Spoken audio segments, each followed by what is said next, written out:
This is our benefit. So of course it's free, it's confidential. We have phone and video sessions. We've always had phone and video, but that's what we're doing primarily right now until we can get back into the office. We have a 24-hour 24/7 crisis line. I should actually just put the number right there, but it's just it's a 1-800 number of our regular main office. So if you have the benefit, you can always call that line and ask questions. And we have these free educational workshops. So let's get into this triangle. So there's a couple models over the years that I've used, and this is one that I use every single day. And the thing is I have, I'm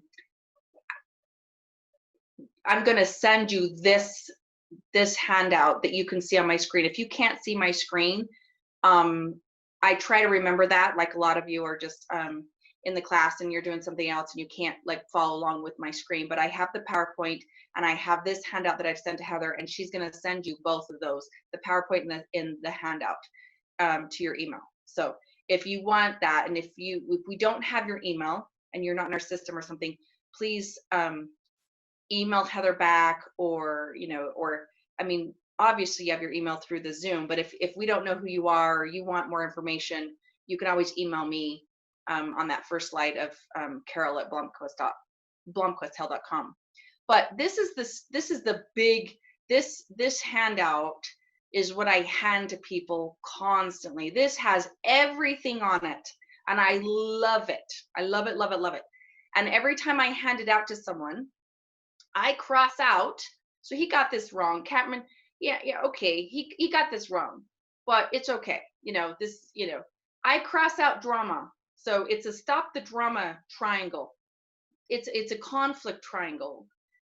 There has to be 3 people involved. There's lots of things that, and this is parent, child, adult, and I've added that other component to this triangle, and I'm going to explain all of that.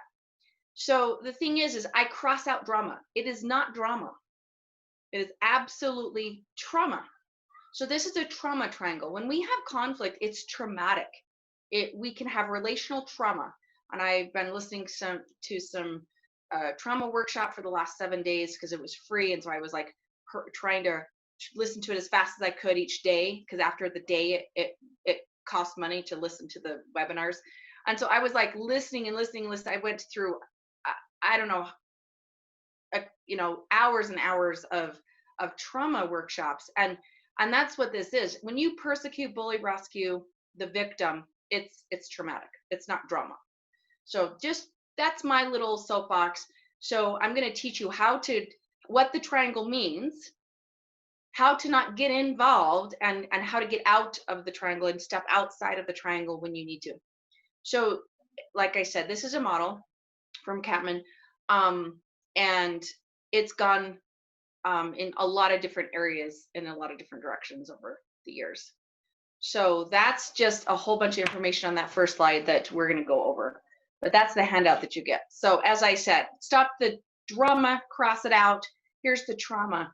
So number one, how do we get out of trauma in parenting?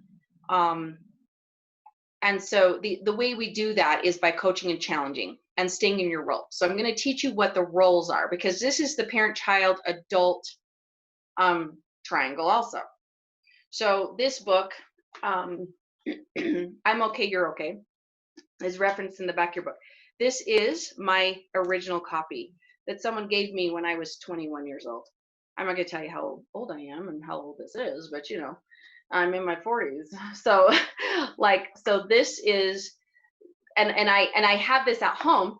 All of my other books, hundreds of books, are in my 3 offices that I work out of, and I never have gone back to my offices once to get any of them. So I do have several other copies, and they're in my other offices, but this one is my original that I've kept at home. So that's why I have it here. And so we have to understand, and it's pretty hashed, but so this is by Thomas Harris. And so he took this, I'm okay, you're okay. concept, and then went into the parent-child adult role. So you can see these circles here. So this is a whole book. So there's 2 concepts here. So this is very deep. And so hopefully you'll have to maybe watch this a couple times and then look at the PowerPoint, because this is very, very deep. So we talk about the roles that we go in between parent, child, and adult. So so just keep that in mind. I'm just going to try to keep this simple as possible. So I'm okay, you're okay is the concept with that book. It's I'm okay, you're okay is the title of the book.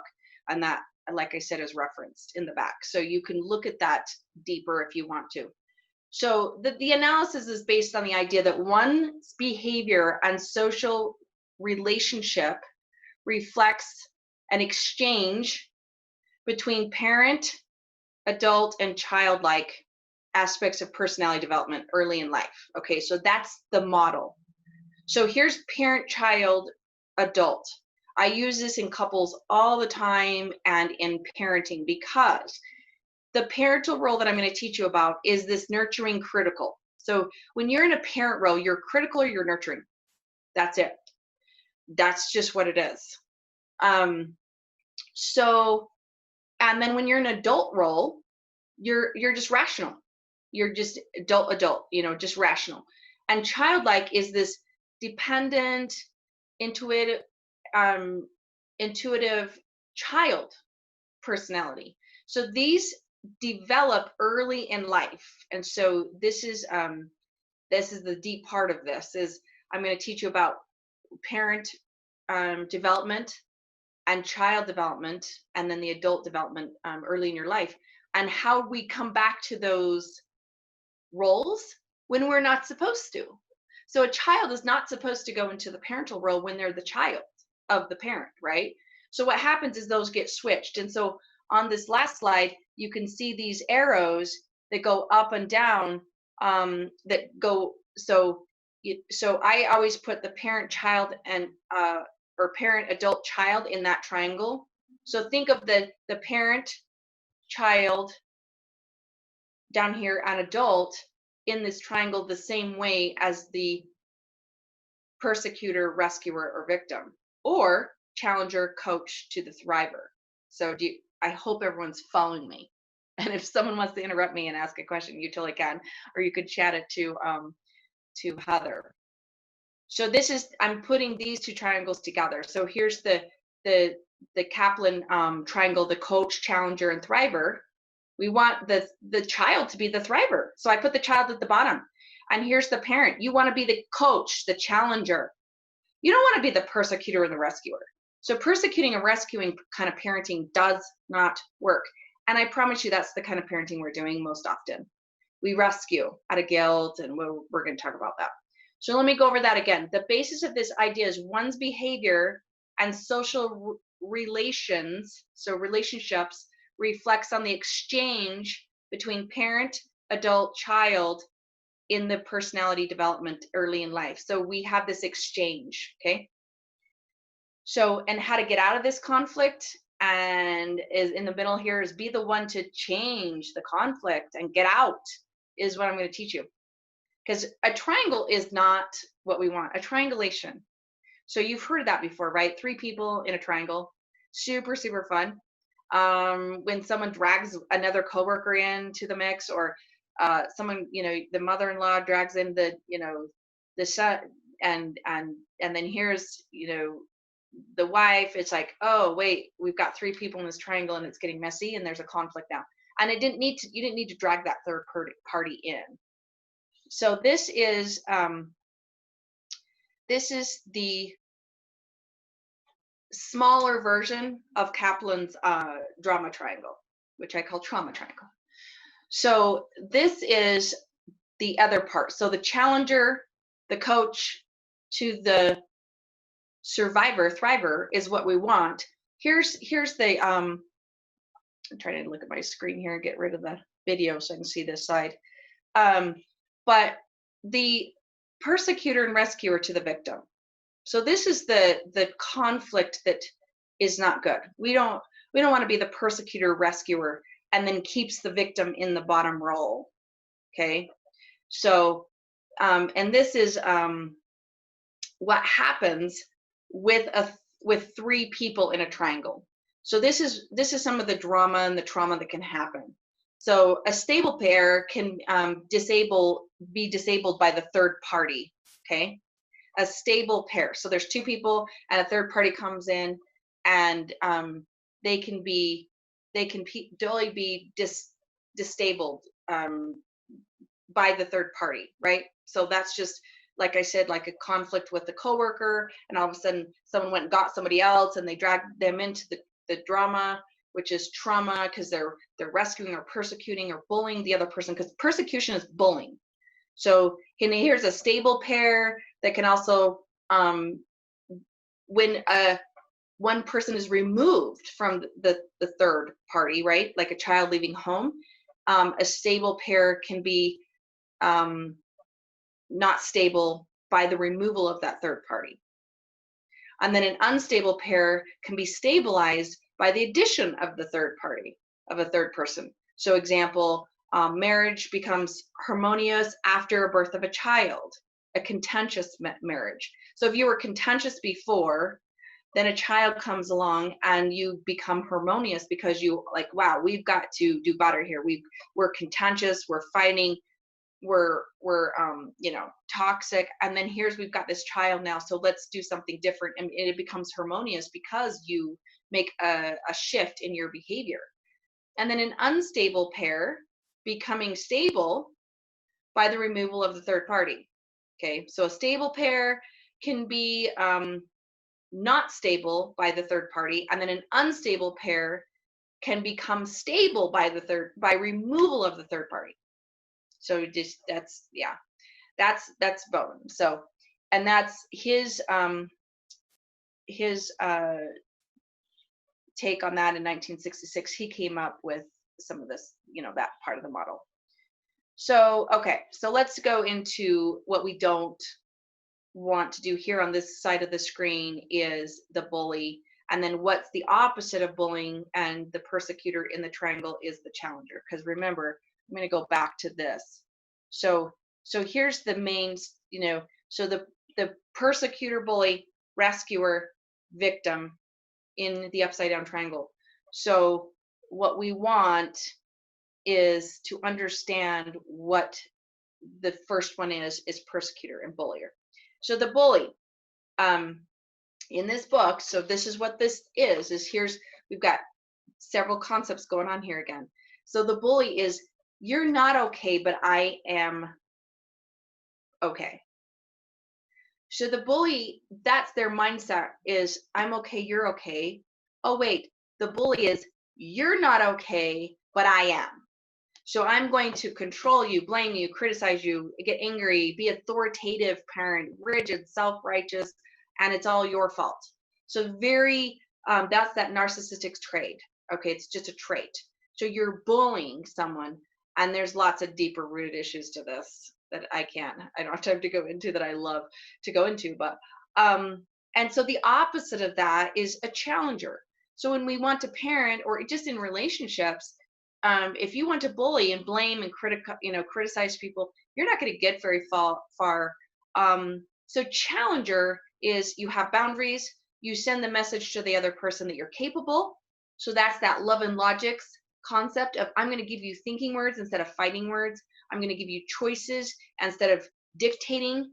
I'm going to give you natural consequences, and you're going to come up with those consequences because you're capable of thinking for yourself. You are capable of correcting your behavior. I'm not going to have to blame and criticize you and be rigid. So, and the challenger actively listens, and they have empathy in that listening, because it's just listening. It's not, and they actually hear.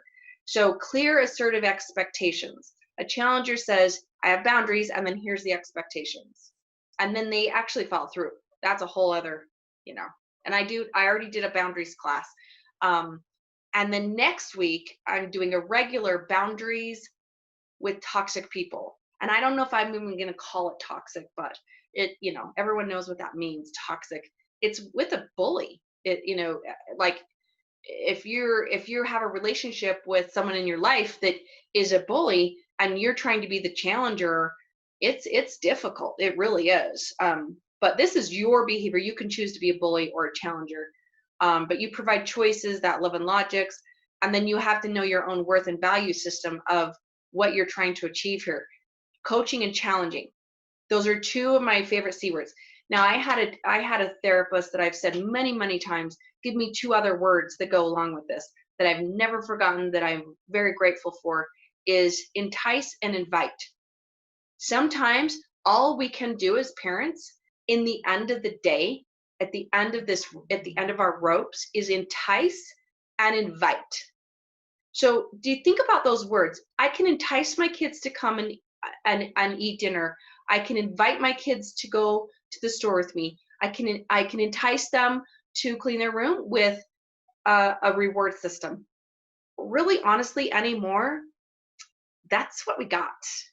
We have to entice and invite, and we have to just say, yeah, and here's the reward system, and here's your choices, and you can do this or this. I'm going to invite you, and then I'm going to, so it's just, those are great words to go with challenger and coaching. So that's the persecute versus the challenger on the first corner of the triangle.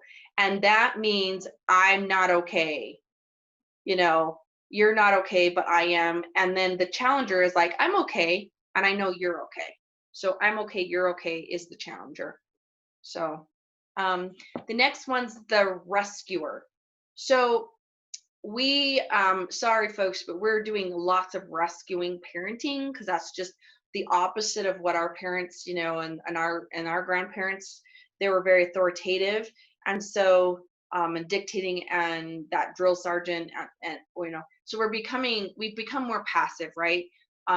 We're and it's nobody's fault. It's just how we're evolving into parenting. And Love and Logic's, in the 90s, he's like this. And then my road less traveled about self-discipline that I taught a couple weeks ago, in Burnout and Balance, is how do we delay gratification? We're not teaching our kids to delay gratification. We're rescuing, and we're very passive in our parenting. So rescuing doesn't work. So and there's an extreme to rescuing. Now, this is with any relationship. Once again, this is a relationship conflict model of a triangle. So rescuing, I'm not okay, and you're not okay, and I'm not okay. So you're not okay, I'm not okay. That's what that rescuer, when you're a rescuer and you're passive in your relationships, you send the message that you're not okay, and that other person is definitely not okay, and that they need your help even though they don't want it. So on that handout, that's what it says. It says, if you're a rescuer and you want to find the victim, you'll find the victim to rescue, and you feel guilty if you're not rescuing. You are giving the victim permission to fail. Let me fix you, let me help you. And they might not even need help or want help, but you demand that you do it anyways. Think about how we parent. We're taking away the gravity, is what I call it. We take away the gravity so our kids don't fail. And that's in my Love and Logic's power, my workshop that we already did. So it's like, okay, how do we let them fail and give them permission to fail, and they actually turn into responsible kids? Rescuing, they don't. So and I'm going to talk about couples and how this goes into couples in a little bit. Very interesting. So okay, so how you coach, people that coach say, I'm okay, you're okay. Once again, this is on that side, it's always, I'm okay, you're okay. If I'm going to coach, I'm going to have boundaries. I'm going to send the message once again that you're capable, active listening, expectations, provide choices, know your worth. Guess what? It's the same. It's the same as the challenge. So I'm going to coach and challenge. I'm going to invite and entice you, and I'm going to invite you to listen. I'm going to invite myself to listen to you, and I'm going to give clear expectations. Oh, but here's your choices. And then I have to know my value system first. You really do, to have boundaries. You have to know where the limits are and the expectations. So we'll go on. 2. So here's the triangle. So here's the persecutor and the rescuer, and guess what's at the bottom? Is the helpless victim. So the victim is just not okay. I am not okay. And probably no one else out there is okay either. So it's I'm not okay and you're not okay. But the victim just knows that they're not okay. That's all they know. And when we keep the victim at the bottom, right? So this is a triangle. We keep the victim at the bottom. We keep them oppressed, hopeless, powerless, victimized. They seek to hook up with the rescuer. They don't solve problems, and it's poor me, I give up. I mean, honestly, I took in 25 foster kids in a 10-year period. I was a rescuer to a point, but at the beginning, right? So it's like, oh, yes, I want to rescue some poor, neglected, completely traumatized, suicidal, depressed, eating disorders, extreme attachment issues, kids, and bring them into my home. And so I was like, and I look back, over the years, and I'm like, did I rescue or did I coach and challenge? And I was very much a coach and challenger. I was very structured in that. But there's times where I have let things go a little far, or I've rescued. I've definitely am the protector, and then other people in my relationships were the pretender. And it's like, okay, so here's the pretender and protector. And so I kind of like, oh, I'm the protector. Let's just keep protecting everyone. And so, yeah, it was all good. It was just, there was just levels of rescue for sure. And that made me feel good. That made me feel okay because I knew they weren't okay. But I was very much an entice inviter. I did coach and challenge a lot. I told those kids, I'm sorry, you're going to hate me, and that's okay. I gave them full permission to hate me. They did a lot of the times. I mean, about 99% of the time. These kids are very, very distraught and hurt, and that's what got me into school and got me to this place. And so you think about how you rescue out of, my point is we do rescue victims out of the better good, right? The best way to do it is not that way. If we can help that, if we can make sure that we turn them into the thriver. So, and I don't even put survivor on here. I just, the triangle says thriver survivor or thriver survivor. And I don't even put survivor on here. I mean, yes, I have been a survivor, but I am now a thriver. I have definitely been in the spot of thriving, but I've definitely been in the spot of surviving. And that's okay. I promise you, I'm surviving today. When I ask my clients I'm surviving. I'm like, dang, good job. You're surviving. And how do we thrive? That's a totally different word to me. So here's thrive and here's survive. So it's like, and there's times and days and hours that we're thriving. And there's hours and days and times and years that we can just survive. And that causes a lot of inner emotional trauma and actually a lot of cortisol, a lot of sickness, because you're just surviving, right? So you get to the point where you don't like to survive anymore and you want to be a thriver. That's a journey. That's a big time journey, and I've been on it. So when you get to a thriver, it's I'm okay, you're okay. That's this book that I got, 25 years ago. It's Are You Okay? And then there is a sequel to this that I have that is How to Stay Okay. So that's an ongoing thing. So if you're a thriver, you're assertive, you problem solve, you keep agreements.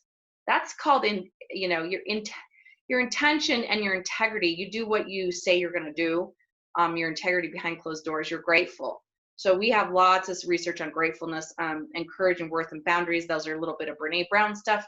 So here's your courage and your worth, but you gotta have boundaries. That's her number one thing that, you know, after almost 20 years of research, she has found over and over and over again with thousands of people that are thriving, that are wholeheartedly living.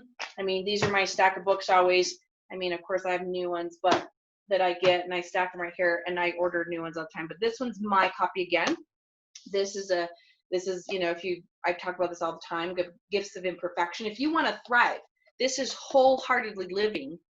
And this is my original copy too, that has all my notes in it. So that's why I have it at home, because these books are the ones I don't take to my office, but I have the other copy of it in my office. And so that's the wholehearted living. That's the guide, that book right there.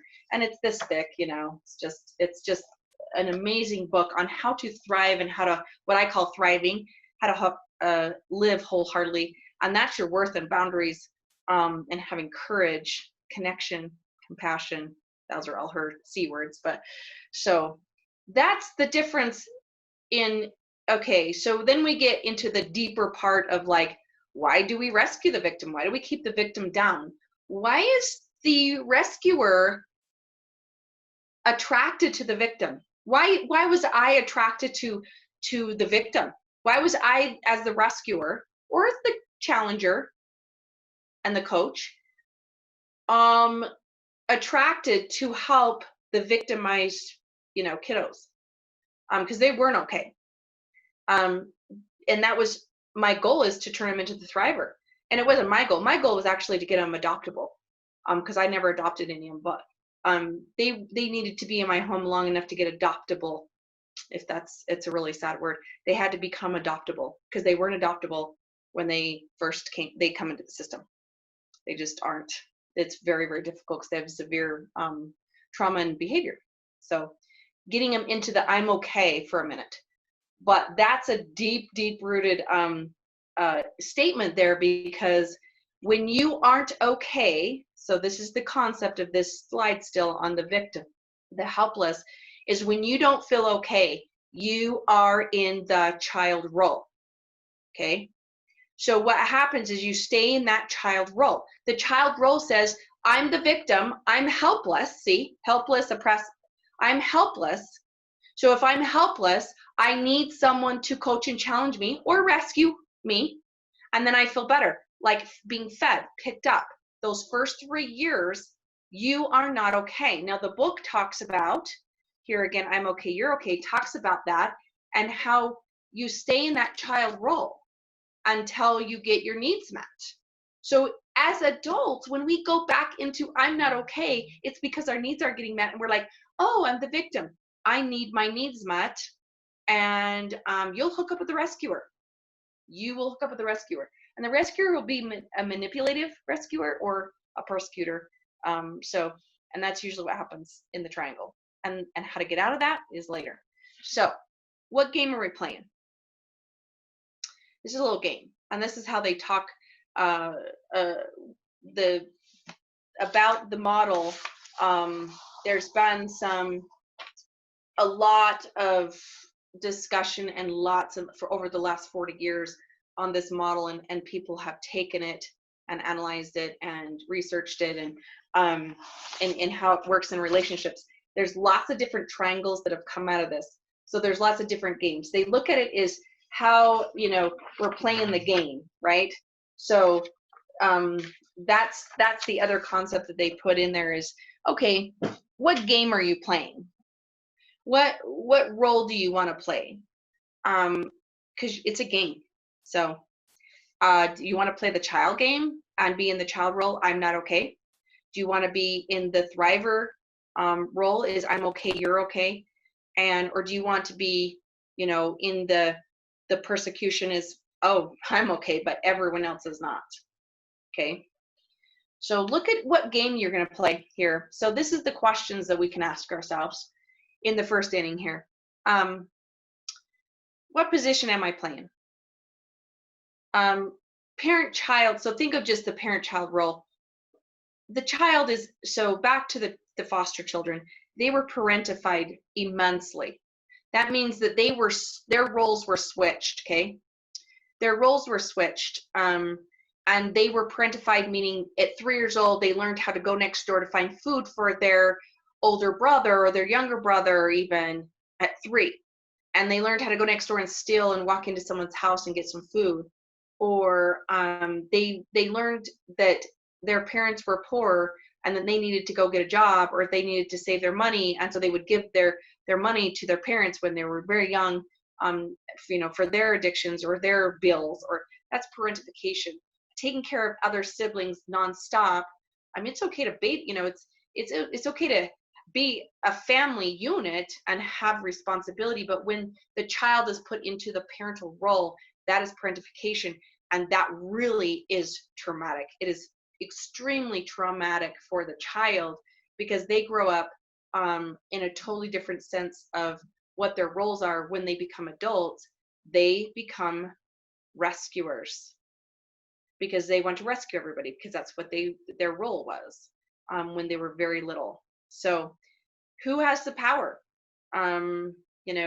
What are you reacting to? Have you agreed with someone that went against your values? I mean, and then you're like, okay, this is a really good question. Am I doing 50% more of the effort here in this game? If there's 2 people, if there's 3 people, if you're doing more than 50% effort, you need to reevaluate that. What boundaries, rules do I need to add to this? You just add the boundaries. There's no battle. We don't battle on the field. That's why we have rules. So that's one of my other ones. It's always like my saying is, there's no battling. Don't pick your battles, because there is no battle. You just pick your boundaries, and then you won't have battles, honestly. And you stick to that. So, what am I taking responsibility for? So if you're taking responsibility and a defense mechanism and a thinking error, it's called personalization. Personalization is number 9 on my thinking errors list. And so if you're taking responsibility of someone else's problems when you have no control over it, that is personality problems. And it's like, I'm going to take that so you're going to take that personally. A lot of people are like, oh, don't take that so personal. But don't take on people's problems. Personalization is taking on their problems when you have no control over it. So what are you taking responsibility for? Give it back to the other person here. Okay. So I'm owning my own power. I'm going to take care of myself. So are you taking care of yourself? So that's a question you got to ask. And that's a big, well-rounded, question of like, do I have the skin in the game in this, and what part of it that I'm going to take responsibility for and power over? And if I'm going to be in the game, then am I taking care of myself in that game? So this is how you win-win, so this is how you escape the triangle game. Okay. So if you're in a game, so say you're in this game and you're a rescuer or you're a persecutor, and you want to be a better challenger and coach and turn the victim into a thriver or survivor, or you're the victim and you've got a rescuer or a persecutor coming at you all the time.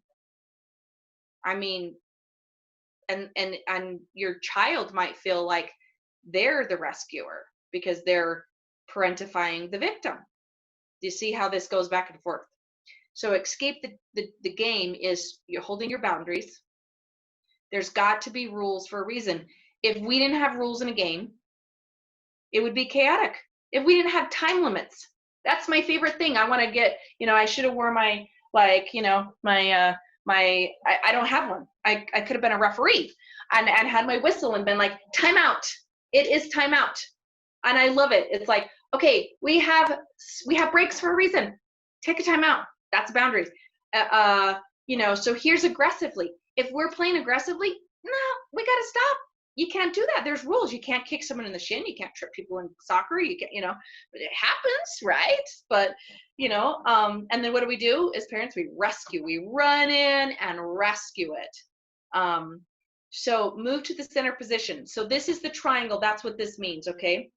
So this is what this means is, this is off this, so the center position is stop participating as a victim, rescuer, persecutor. Instead, hold, Find and hold the center position. The center of the drama triangle contains the elements of each corner. So that's what that means, is you got to go into the center and get out of, it's like not even going outside of the triangle. It's going, just bringing yourself to the center, because then you have all of the three areas, right? So you go into the center, and it is combined sensitivity, compassion, and responsibility with solution focused, even if the solution is retreat. So how to get into the center position is compassion, responsibility, and focus. But you've got to maybe, this is where you have full range of holding your boundaries and saying, I'm retreating, I'm out. I am out of this flippin' triangle. I'm out of this game. I'm out. I quit. I'm done. And you can do that with your relationships. You can do that with a job. You can do that. And you can do that and help your kids know that that's an option. I mean, to get out of the triangle, this is what I teach constantly in therapy, is like, so how are you going to get out of this triangle? I don't tell people what to do. They're like, well, I'm going to, do this and this, and I'm going to try to set up some boundaries with this third party because they're putting a wedge in my marriage. It's usually a brother, sister, sister-in-law, mother-in-law, father-in-law, I don't know, or a parent, right? Or someone that's a relational closeness, and there's relational trauma there, and there's a wedge that's going in between them. And sometimes it's the child. Sometimes your own child is the wedge between your marriage and your partnership. That's a problem. So we got to move into the center and refocus. So don't accept the opponent's force. So what does that mean? And I said, let them unmask themselves. So this means that you do not struggle with the other participants in the triangle. Why do we refuse to struggle with the components in the triangle? Why do we stay in the triangle and struggle and accept their force? I mean, why do we do that? Like our kids, when they're really defiant, we just accept, we stay in this triangle, and we get into this crazy triangle, massive conflict. So we yield. So instead, make the counter move with one opponent that allows them to fully take an awkward or unreasonable position. If you have successfully taken the center, your opponent will back off rather than unmasking themselves or exchange the roles. So it's a possibility, if you do this and put up a boundary and you don't accept that force, right? The other person will back off. I mean, think about it in a game. Football, basketball, soccer. I mean, if you put up a force on, they're going to back off. They're going to be like, wow, you're going to hold that and you're going to be tough on me. So I'm going to back off a little bit. So avoiding this game. So this is the escape if you're in it. But the next part of this slide is, so how do we avoid it? Well, we refuse to be superior, no right, no wrong, for worse or better kind of crap. That's that persecutor. So the persecutor seems superior, right? Because they're like, oh, I'm okay, but everyone else is not. So I'm going to make them be controlled by me. There's no right or wrong. There's no worse or better. We are just equals in that. So when we stay in that conformity of just, especially in a marriage, where we're just adults, we're just two adults. It's not attractive to be in the parent-child role in a marriage, and I'm going to talk about that in a minute. So stop being the victim. That's easy to say. Like, oh, don't give up on who you are and your needs. So don't give up on who you are. That's being the victim. And stop the blame game. Break the habit, don't blame. So that's my 10th thinking error is blame and labeling. So if you're going to label and blame other people, that's a thinking error, and not take responsibility. Labeling and blaming is just is not well. It will not go well with your behavior after you blame. So claim what you own, claim what you need to do, claim it, and teach your kids to claim it, and don't blame. and then stop fixing others. Of course, you know, in the genders, in the marriage, in a relationship, you know, we can guess who is the fixer and who's the hunter and gatherer, because they're wired that way. We just want it fixed, and there it is. So that's a rescuing trait, right? So, you know, the male is who I'm talking about. They like to just fix. They like to rescue. They're hunters and gatherers. That's their job. So instead, it's caregiving, you know, and, you know, instead of being that impulsive rescue, I'm just going to rescue because it's impulsive. It's like, instead of just being in the moment and being in the middle of the triangle. So that once we move into that rescuer, we're putting the victim in their place. So that's the problem.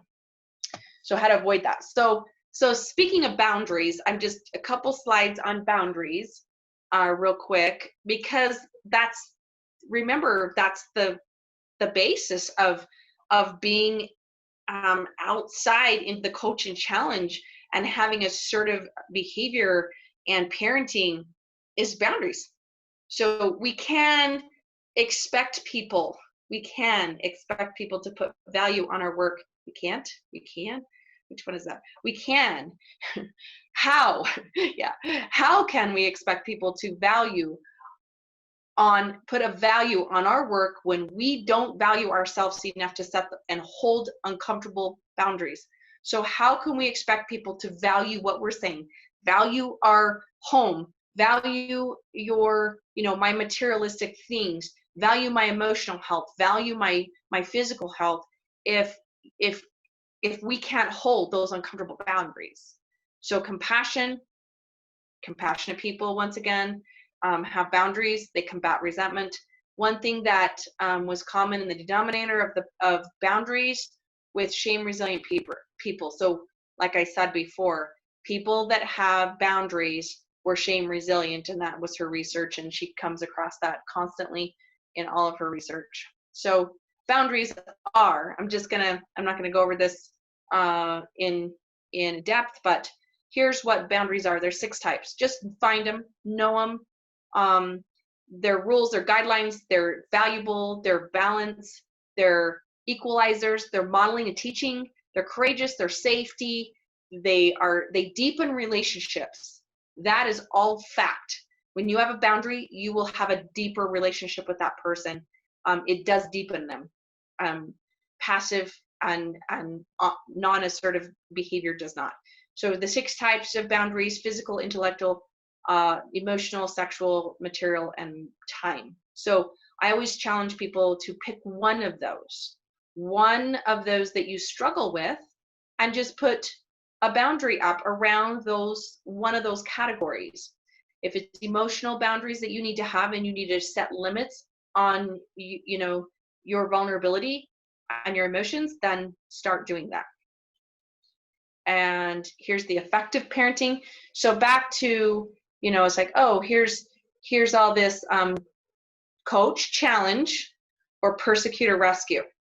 So the opposite of authoritative is that persecution, is that rescuing, because that's helicopter parents, that's permissive parents.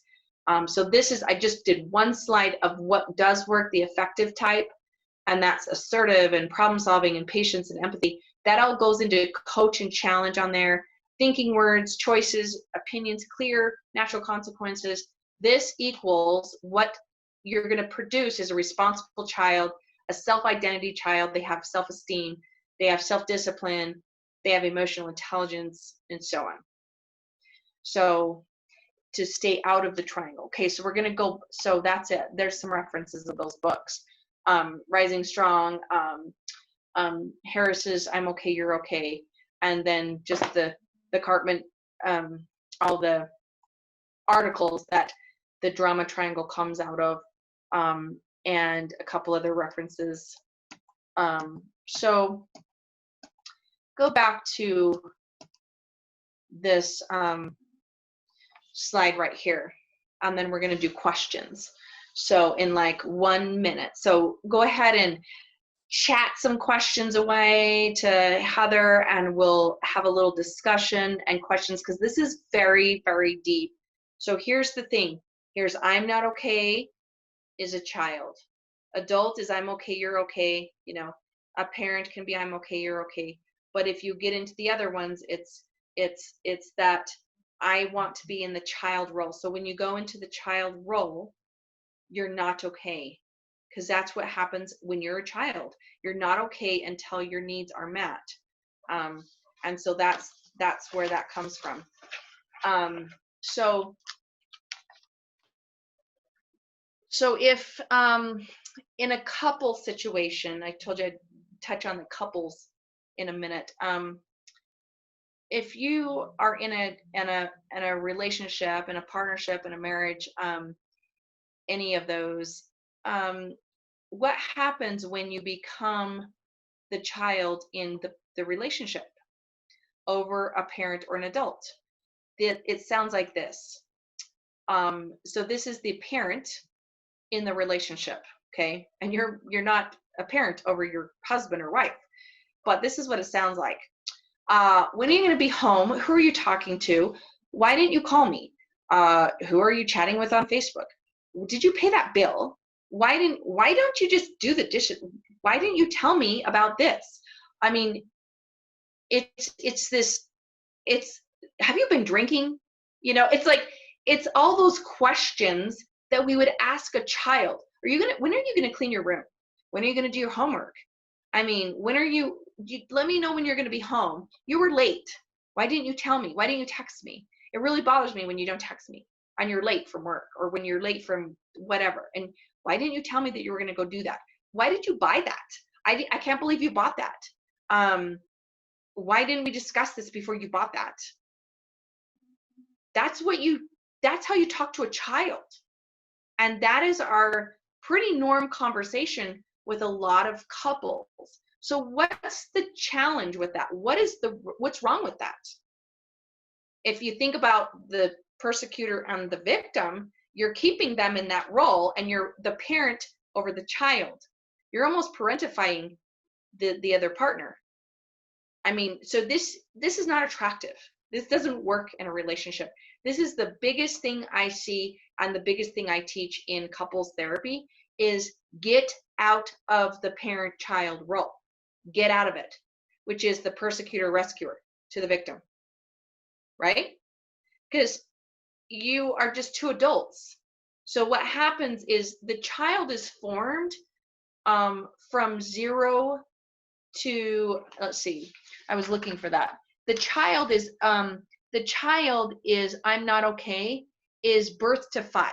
So 0 to 5. That's what I thought. So that's the genetic recording. When you're a child, you are in this internal events of feeling and recording. Okay. Everything you record from 0 to 5, you're in the child role. Okay.